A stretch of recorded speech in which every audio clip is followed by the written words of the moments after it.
Hey, welcome or welcome back to my channel.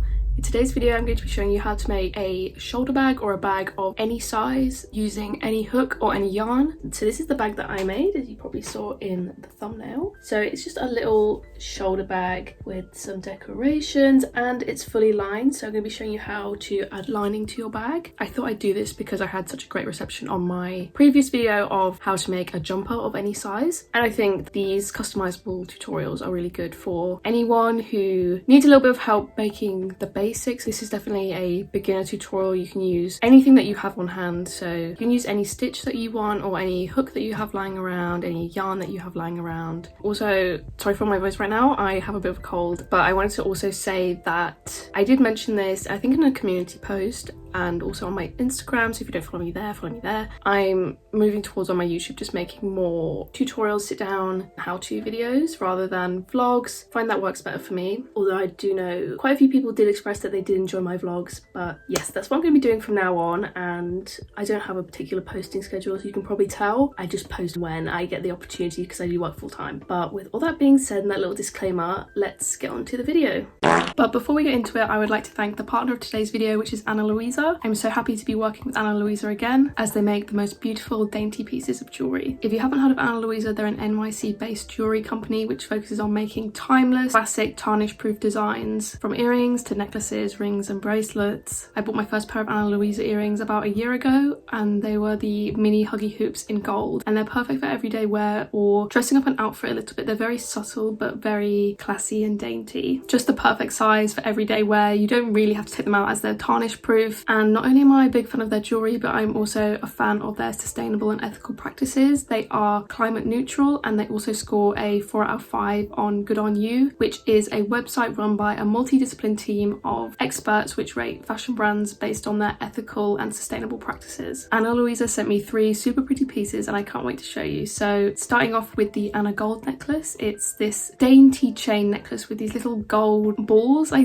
guess you'd say. It's perfect for layering or just to wear on its own. It's a subtle chain piece just to bring a pop of gold to your outfit. And then I also got this ocean necklace. It's like a pendant necklace. It's got a pearl, a gold shell and this aquamarine light blue stone, which is so pretty. It's perfect for summer. Can't wait to wear this as the weather gets warmer and when I go on my summer holidays. It's just gonna be a great addition to an outfit to bring that summery vibe. And lastly, I got these Shane earrings which have a little cubic zirconia stud and then this dainty chain that runs down and is attached to the backing of the earring, so it hangs down like a dangly earring. It's very subtle and dainty. This is definitely my favourite piece and I've got a lot of compliments on it at work, and they're having a 25% sale right now for the American Mother's Day, so you can treat your mum or yourself to a new piece of jewellery. I also have a discount code that can be used year round, which is all capitals crochet20. Thank you again to Anna Louisa for working with me on this video, working with me again, and thank you so much to everyone who watches my videos for making this possible. Okay, now onto the video.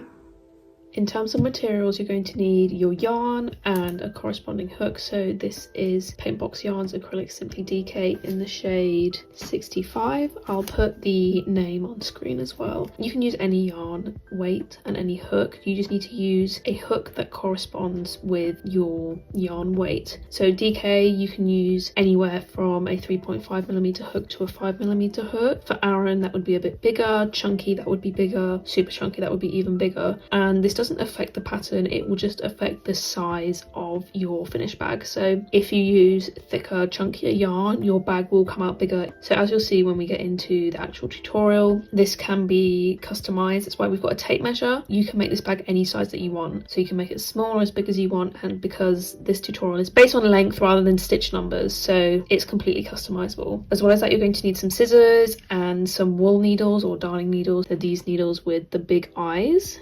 Then, like I said, a tape measure and stitch markers. I'd say about 5 stitch markers. You can use any size. I just keep all of mine in here. So to get started, I'm going to make a slip knot and put it on my hook. And now we're going to create a chain that is about 2 inches less than the final width of the bag. So say I want my bag to fit a paperback book. Paperback book is about 8 inches in height. So I'm going to make a chain that's about 6 inches if I wanted that, because we're going to increase a little bit in the later rows, but I actually want a bit of a smaller bag. So I'm going to start with about 5 inches. So just chain until you get to your desired length, and I'll let you know how many chains that I've done just in case you want to follow this exact pattern. It's good, if you're not following the exact numbers that I'm doing, to just test where you're at every now and then. Just not pulling your chain too tight, just pulling it straight. So that's about 3 inches. So that's about 5 inches. This is 25 stitches plus 1 for a turning stitch. And now we're going to start building the body of the bag. You can do this with whatever stitch you like. I'm going to do half double crochet. Usually with half double crochet you will crochet into the 3rd stitch from your hook, but I always go into the 2nd. I don't know if that's naughty, but I do. So if you need any help with stitches, I will leave some links in the description, but we're just going to crochet down the row.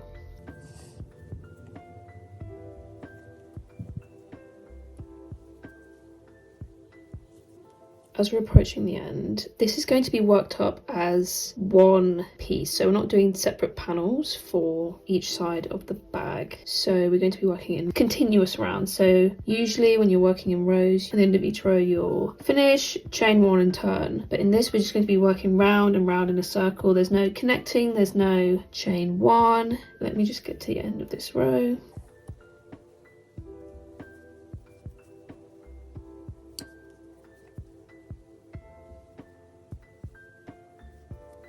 Now I'm just going to pull up this loop. What I'd recommend you do now is you take a stitch marker and put it in your first stitch, just so you know where that is. So that's stitch marker in my first stitch. I hook back in, and now in this last stitch, so you're going to put 2 more stitches. You're going to put 1 sort of in the middle, turn it, and then you're going to put 1 on the other side. So this is building the base of your bag. So we've got 3 in that stitch. Now I'm just going to crochet over this end as we now crochet down this side. So you're going to want to go back in the chains. I think it's easier to see here. These chains, you're going to crochet down again until you get to the end here. You're going to crochet over that.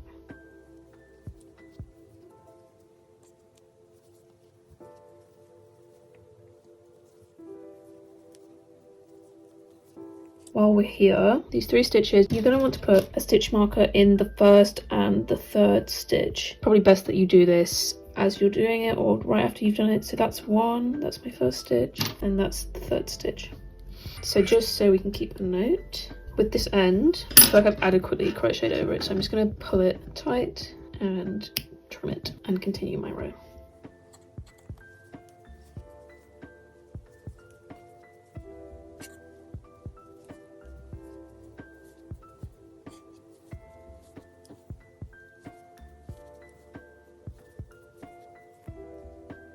And now in this final stitch here, you're going to want to put 2 stitches like we did on this side.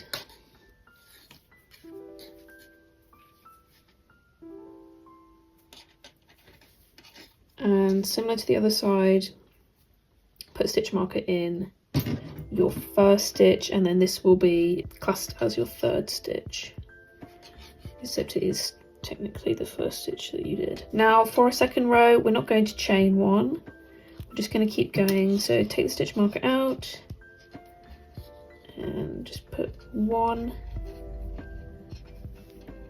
stitch in there, into the next one, stitch marker back in my 1st stitch, and just crochet down the row.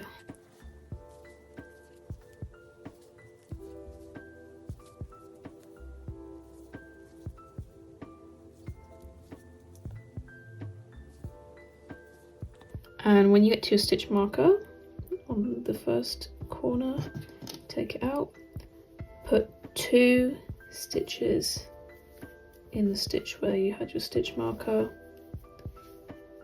then 1 in the next stitch, take out your stitch marker and put 2 stitches in there. Now this is sort of increasing the corners. Now I'm only doing this once, but if you want bigger corners, put your stitch markers back in your 2nd and your 4th stitch, and on the next round you'll increase in those stitches, and do that as many times as you like, but I'm just going to do it this once, so I'm not going to put my stitch markers back in. Now I'm going to crochet back down this row.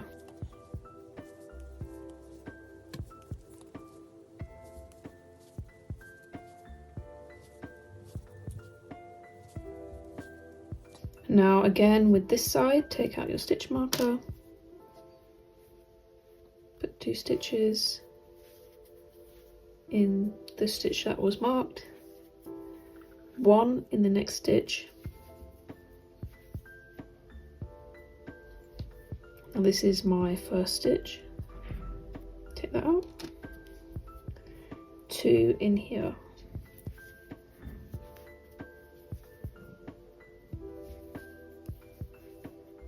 Now I'm just going to put 1 in the next, and I'm going to mark this last stitch that I did, the one prior, as my 1st stitch. So that's the tricky part done. Now we're going to make rows and rows of crochet. Each time you get around to your stitch marker, take it out, put a stitch in there, and then put it back in after, just so we can keep the 1st stitch of the row marked. Again, here we're not going to chain 1, I'm just going to keep going round and round. And you just are going to make as many rows as you like until you get to a height that you like. And like I said earlier, if you want a wider bag, as you can see, that increasing that we did, this is going to be the base of the bag, and now we're going to be working upwards. So if you want a wider bag, so a bigger base, you can do more increases, but this is a good size for me, so I'm going to stay at this size. I do get a lot of comments on my videos saying, is it okay if I do this? Is it okay if I do that? Can I use this colour? Can I use this size hook? Can I use this yarn? And the answer is yes. I'm no authority on what you can and cannot do. These videos are just instructions. You can interpret them however you like, to make whatever you like. It's really just a guide. It's not rules. It's not something you have to do. It's just showing people how to make something, and you can tweak it here and there to fit you best. So yeah, I'm just gonna make lots and lots of rows. I'll check in every now and then, but really it's that simple. Just keep working round and round and building your bag upwards until it reaches your desired height.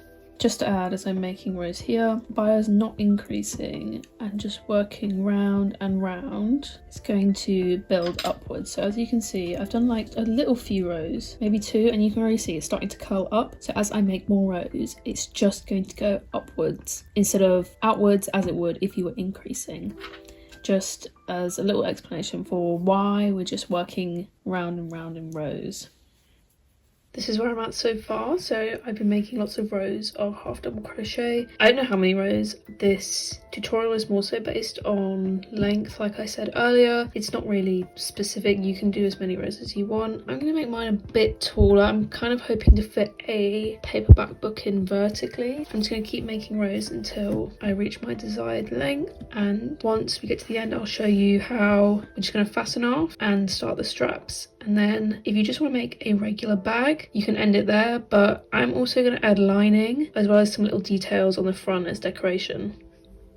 Once you get to your desired height, you're going to want to crochet up to your stitch marker and then into your last stitch, take that out, and then slip stitch into there,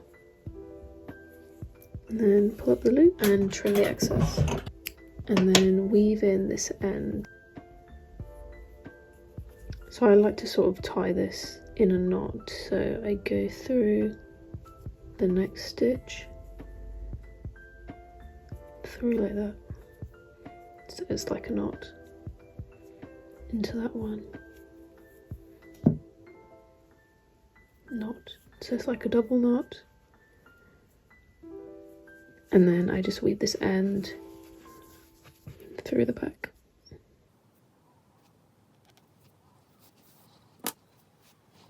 Now that it's weaved through, just going to trim the excess. And now I'm going to turn the bag inside out because I prefer how the stitches look. See, I just think they look a lot cleaner. Now we're going to start on the strap, lay your bag flat and take a stitch marker and find the central stitch on one side. So that's going to be here for me. So this is going to be your center, and you want to have an equal number of stitches on either side. So I'm going to make my strap 5 stitches wide. So 1, 2, 3, 4, 5, so 2 on either side. Put my hook in here, attach the yarn, and you just do that by tying in a knot. Now I'm going to make my strap out of single crochet because it's the densest stitch. I'm going to pull a loop through, chain 1, and I'm going to put a stitch in there. 1,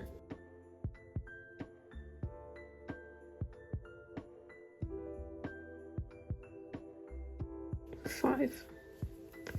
At the end of each row, I'm going to chain 1,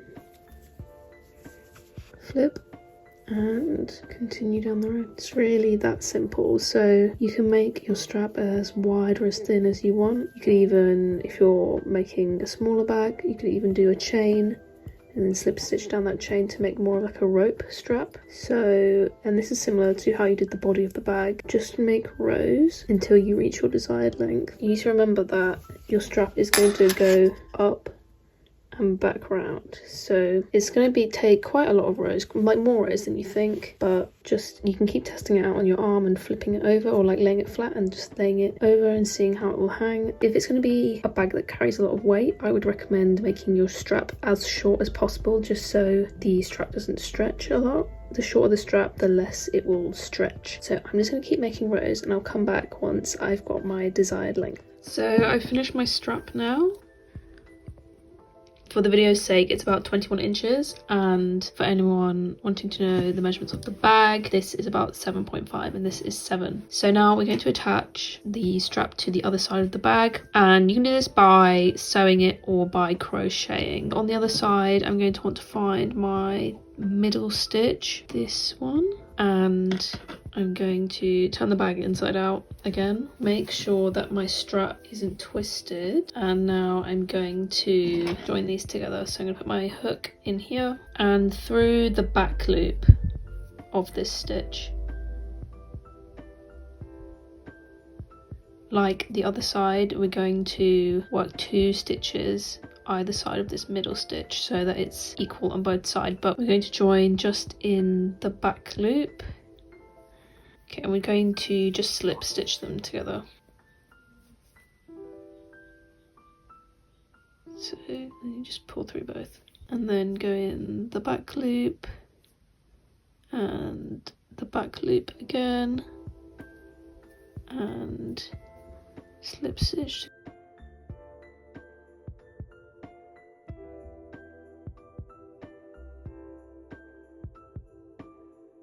And now here I'm going to go through both and then into the back loop on the other side. Pull through, pull up that loop, cut the excess with my scissors, and now I'm just going to weave in the ends. So you can also sew this, but just for purposes of making this no sew, I crocheted. Just for anyone stopping here, so this is what my final bag looks like without the lining or any details I'm going to add to the front. Here's the other side. The inside. So this is how the bag looks on. You can see it's just like a little skinny shoulder bag, and sorry about all the mess on my bed. I'm just getting ready to do the lining, but I will show you how to do the lining now. Okay, so for the lining, we're just going to take it to the floor. I'm using an old pillowcase that I've used before for lining. I would say this is probably your best option if you have an old pillowcase that you like lying around, because it's already seamed on quite a few sides. So I'm going to lay my bag on there and give a bit of seam allowance. Now you can mark this out, but I'm just going to chop with my scissors. So just give like 1/2 inch of seam allowance. So I'm just going to chop that now. Just to note, if you're not using a pillowcase that's already seamed, you're going to want to cut out the shape with the 1/2 inch seam allowance and then seam up those 3 sides, leaving the top open, and then you'll continue with the steps that I show next. And then at the top, you want to leave about 1 inch of seam allowance. So this is good because it's gingham and it basically already has lines on it. So I'm just going to cut along this here.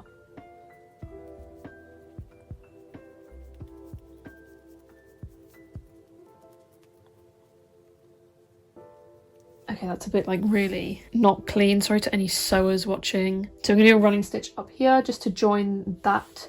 So this is going to go inside the bag, and then this is going to be the lining at the top. So just do a running stitch down here. So I've got my needle and thread. I've done quite a long piece, so I can do my stitch up here and then use the excess to sew it to the bag just so it's easier and I don't have to fasten off as much. So I'm just going to do that running stitch now. Hopefully this is going to be in frame.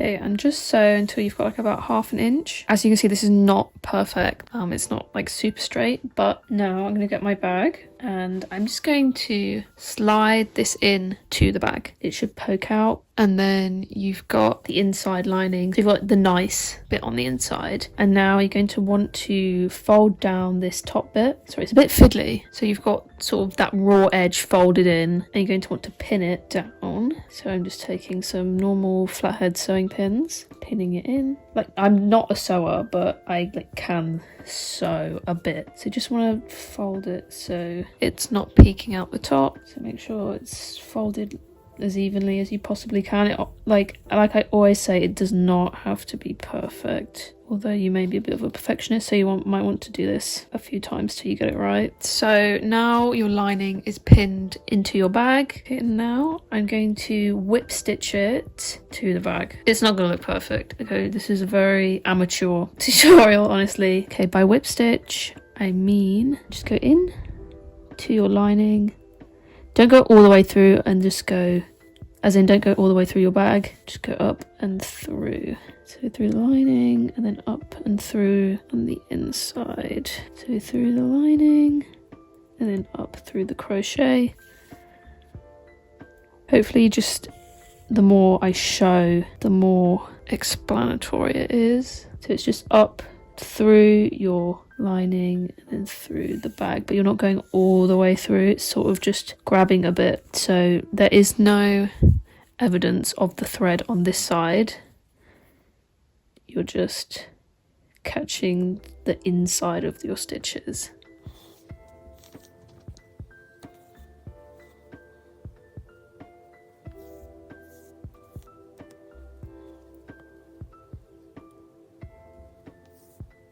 You can also use a sewing machine for this. I have a sewing machine, but I still don't know how to use it, so I'm just hand sewing, which I do find quite relaxing. But hopefully you can just see how this is attaching the lining to the bag. But you just want like a little bit of the crochet poking out at the top, just so the lining isn't exactly visible. But yeah, so you just do this all the way around the bag to secure it in. It's really that simple. Hopefully that made sense. I'm not too sure. I'm not the best with sewing techniques, but this is a beginner's tutorial. It's a dummies tutorial by a dummy. If you want a better explanation, I'm sure there are a lot of more talent. Oh, I know there are a lot of more experienced people on YouTube, but yeah, I'm just gonna do this all the way around the top of my bag, and then I will show you once it's done. So here's the bag with the lining. As you can see, it does come together a lot nicer than how it looks in the beginning. You can see that it doesn't poke out. It's just hidden nicely. Look a little bit. It's not like perfectly snug, but just little few stitches around and you've got your lining secured. And then I tied it in a double knot here and just threaded it down through and cut the end. So that's how you do the lining. This literally took me about 15 minutes to do the lining, so if you have the time or the patience and you're willing to, it does really just add a bit more structure to your bag. And now I'm going to make a few little decorations for the front, and then I will come back to show you my final piece. And that's the end of the tutorial. Just some notes on the decorations that I've got. So this cat granny square pattern is by SureGal27 on Instagram. This lemon, I don't know what you call it, this little lemon plushie. I don't remember exactly what the pattern I used was, but if you Google lemon amigurumi or lemon plushie free pattern, something will come up like this. And then these beads from Encharm. So I got sent really kindly this jewelry making kit from Encharm, and comes with loads of little little attachments and beads, and so I made this little charm. I just think it looks super cute. I think the charms definitely add something. But yes, that is the end of the video. I would love to see anything that you make using this tutorial. I'd love to see anyone get creative in what they make. And thank you so much to Anna Louisa for partnering with me on this video again. If you want to get any nice new pieces of jewelry, you can use the code in my description, use the link in my description as well. And if you have any questions, just leave them in the comments below or DM me on Instagram, and I will see you next time for a new video, whenever that is. Bye!